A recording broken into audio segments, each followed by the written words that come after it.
Setelah insiden malam itu, Desa Wonosari berubah. Bukan menjadi modern atau kaya raya, tetapi menjadi lebih sadar dan damai. Warga tak lagi saling curiga atau saling bersaing tak sehat. Mereka saling menjaga, seakan-akan satu benih jatuh dari pohon pun adalah tanggung jawab bersama. Bukit Lembayung kini dipagari dengan pagar bambu sederhana dan diberi papan kayu bertuliskan Tanah Leluhur.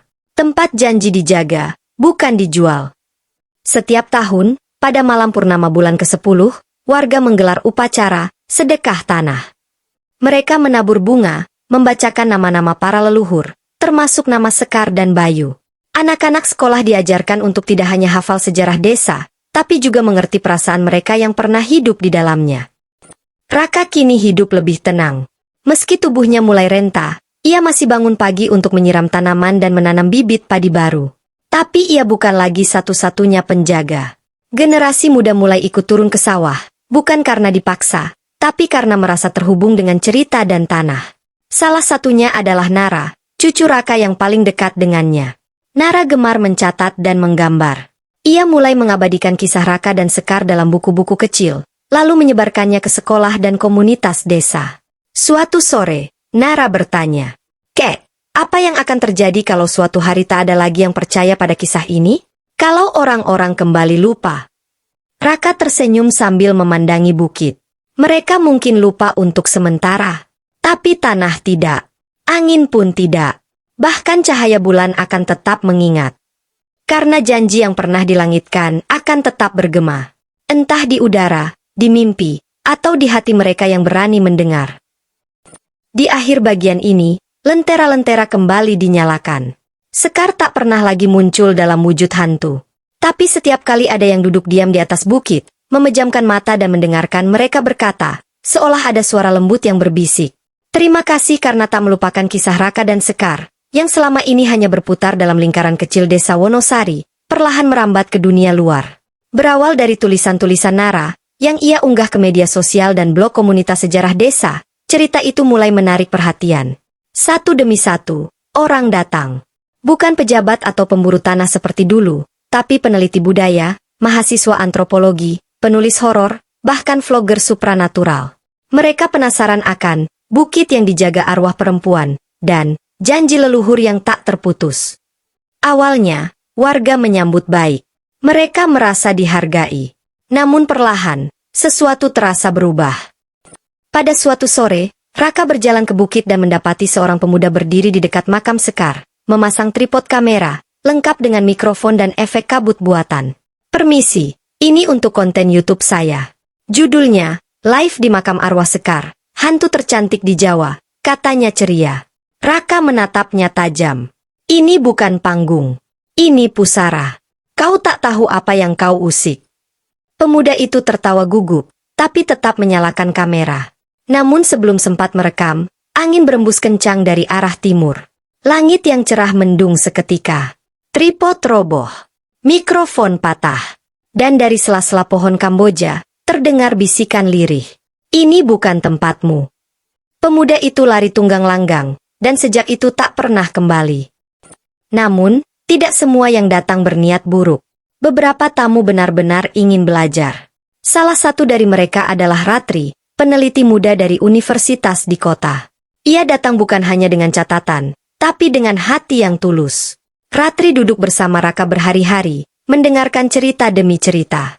Ia tidak merekam. Ia mencatat dengan tangan, dan bahkan membantu warga menyangi ladang serta menanam bibit. Raka melihat dirinya sendiri di gadis itu, penuh rasa ingin tahu, namun dengan batas hormat yang dijaga. "Kalau kau ingin bawa cerita ini keluar," ujar Raka suatu hari, "bawalah dengan hati, bukan dengan sorak-sorai." Ratri mengangguk. Dan sebelum pulang, ia memberi Raka sebuah buku kecil. Isinya, kisah, janji di bawah purnama, yang ditulis ulang dengan narasi puitis, namun tak mengubah satupun nama dan peristiwa. Raka membacanya di bawah pohon Kamboja, tersenyum. Untuk pertama kalinya, kisahnya akan melintasi bukit-bukit lain. Tapi ia percaya, dengan tangan yang tepat kisah itu akan tumbuh, bukan layu. Namun tak semua warga sepenuhnya setuju. Sebagian mulai resah. "Apa kita akan dikunjungi terus-menerus?" tanya seorang ibu. Yang lain bertanya, kalau nanti makin terkenal, apakah tanah ini akan benar-benar bisa dijaga seperti dulu? Raka tahu ujian baru sedang datang. Tapi ia juga tahu bahwa bukan hanya dirinya lagi yang akan berdiri menjaga. Kini ada Nara, ada Ratri, dan ada banyak jiwa muda yang mulai mengerti. Menjaga janji bukan sekadar menolak perubahan, tapi mengiringinya tanpa kehilangan jiwa. Popularitas Bukit Lembayung membawa angin perubahan ke Desa Wonosari. Pemerintah kabupaten mulai melirik potensi wisata budaya. Proposal pembangunan, pusat edukasi warisan leluhur, disusun, lengkap dengan museum kecil, jalur peziarahan, dan kafe kopi khas desa. Sebagian warga menyambut gembira. Mereka melihat peluang baru, pekerjaan, pemasukan, kemajuan. Namun Raka terdiam lama.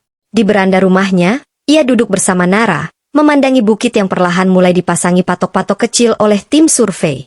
Aku tak pernah melarang perubahan, ucap Raka lirih. Tapi yang kutakutkan, jiwa tanah ini akan tertutup ke tembok dan lampu sorot. Nara menggenggam tangan kakeknya. Ia mengerti. Dan diam-diam, ia tahu ini saatnya ia berdiri di depan, seperti dulu Raka berdiri untuk Sekar.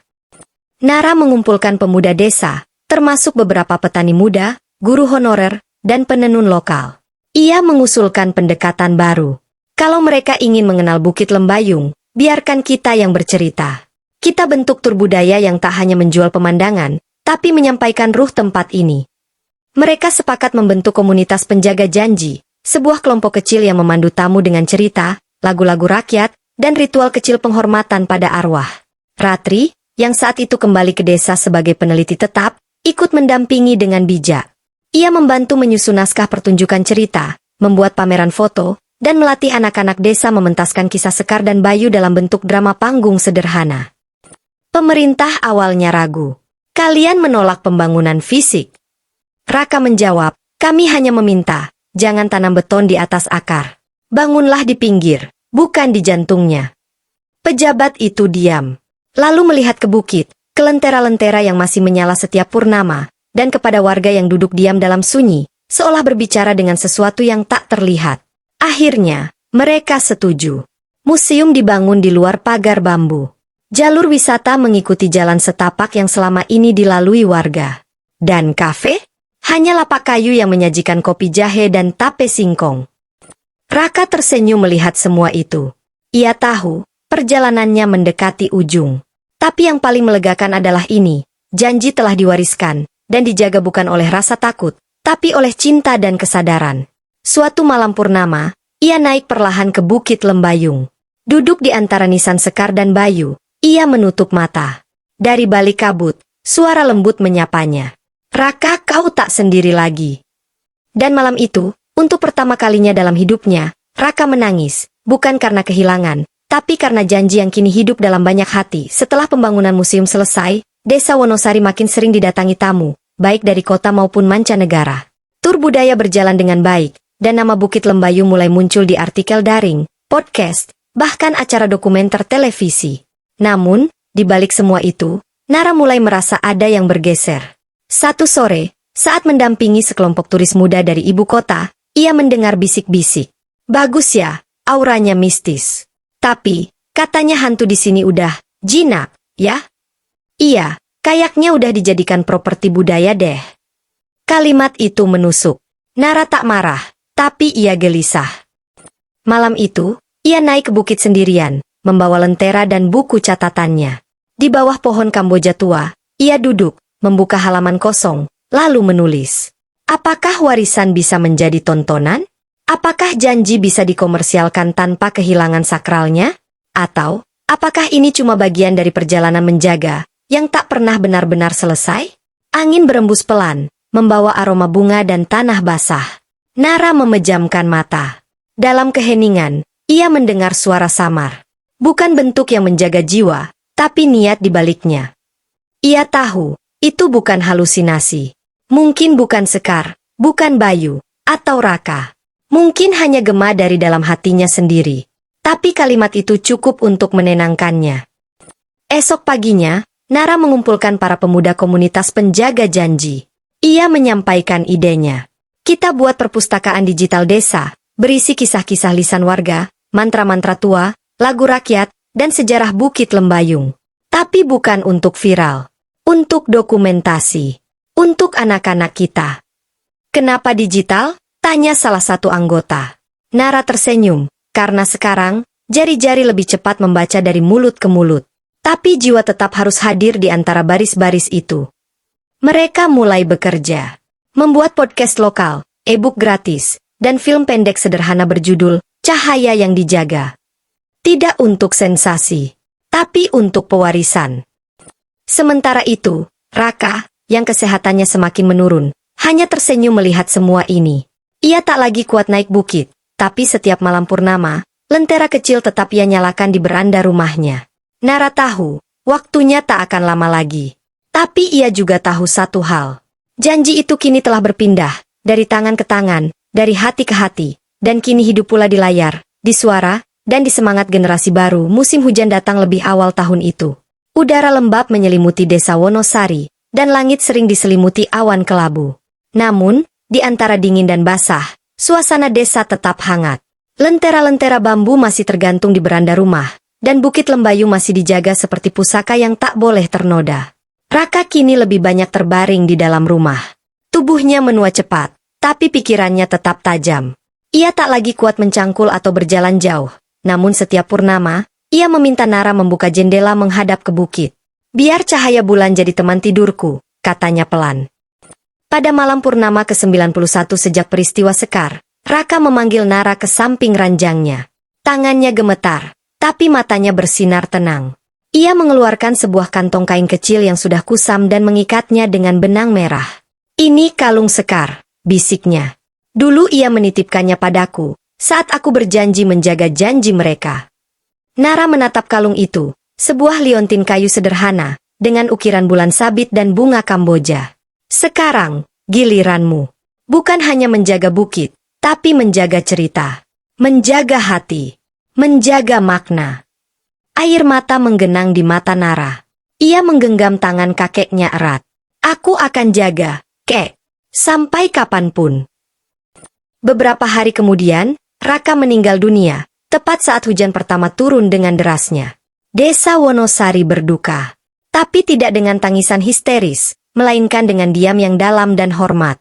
Ia dimakamkan di sisi Sekar dan Bayu, di atas bukit lembayung, di bawah pohon Kamboja yang dulu ia tanam sendiri. Warga berkumpul membawa lentera, bunga, dan benih padi. Nara berdiri di depan mereka, membawa kalung liontin dan mengenakan selendang tua milik kakeknya. Ia membaca sepenggal kalimat yang pernah ditulis Raka. Janji tak mati bersama jasad. Ia hidup bersama mereka yang memilih setia. Malam itu, lentera di bukit dinyalakan lebih banyak dari biasanya. Cahaya kecil-kecil itu membentuk lingkaran di sekeliling makam, seperti pelindung. Dan dari kejauhan, saat kabut turun pelan, beberapa warga bersumpah melihat tiga sosok berdiri bersebelahan. Seorang wanita berambut panjang, seorang pemuda berselendang, dan seorang tua dengan topi caping bambu. Tak ada kata, tak ada suara. Hanya anggukan tenang, dan bayangan mereka menghilang dalam cahaya bulan. Nara tahu malam itu, lentera terakhir Raka padam. Tapi cahaya janji baru saja menyala.